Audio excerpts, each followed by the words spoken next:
ayam, dada ayam 1, tambah paha ayam 2. Itu saya timbang tadi 600 gram ya. 600 gram, airnya kita siapkan, air siap rebus itu kita siapkan 600 ml. Nah, tepung untuk kita bikin yogurtnya itu sebanyak 400. Kalau saya timbang tadi 200 gram, kalau sendok 8 sendok makan. Nah, susunya sebanyak 800 ml. Merica sebanyak setengah sendok teh. Garam 2 sendok teh. Gula 2 sendok teh. Ini daun seledri 3 batang.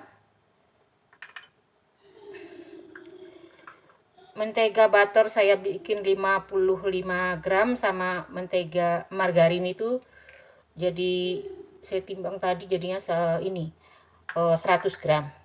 Untuk kita